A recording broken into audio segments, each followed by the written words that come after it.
Sylvester Stallone, son Noël, entouré de ses 3 bombes de filets de Schwarzy. Avec ses 5 millions d'abonnés, Sylvester Stallone s'est pris au jeu des réseaux sociaux, et plus particulièrement d'Instagram, où il est très actif. C'est d'ailleurs là qu'il a posté des photos de son Noël 2017, qu'il a passé en famille.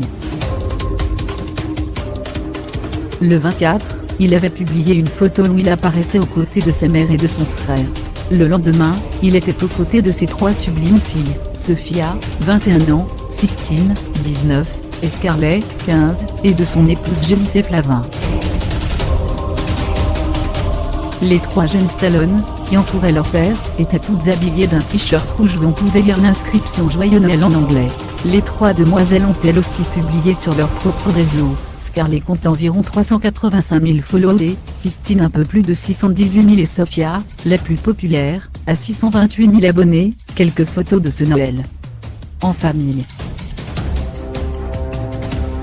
Mais Sly a pu compter sur un autre invité, et non des moindres, Arnold Schwarzenegger, l'autre rock du cinéma d'action américain, qui était récemment à Paris pour parler réchauffement climatique et écologie, a rendu visite à son ami de toujours, et les deux ont posé près d'une statue qui n'est autre que la réplique de la fameuse statue de Rocky, qui se trouve à Philadelphie, où le film culte écrit par Stallone a été tourné. Très souriant, Sylvester Stallone a visiblement renoué avec le bonheur après avoir été accusé de viol. Quelques jours avant Noël, l'acteur a dû faire face à une nouvelle accusation, celle d'une femme qui a déposé plainte. Elle affirme que l'acteur l'aurait agressé sexuellement en 1990, ce que Marty Singer, l'avocat du comédien, a nié en bloc, affirmant que son client n'avait pas eu de contact avec cette personne depuis 1987, et un tournage en Israël où la jeune femme était alors majeure et célibataire. Et il n'y avait pas eu d'agression sexuelle à l'époque.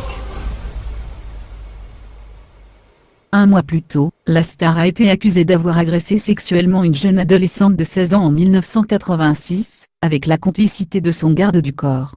L'intéressée avait nié, tout comme Brigitte Nielsen, l'épouse d'alors de Sly, laquelle avait assuré que cet incident n'aurait pu avoir lieu car elle était tout le temps aux côtés de son mari.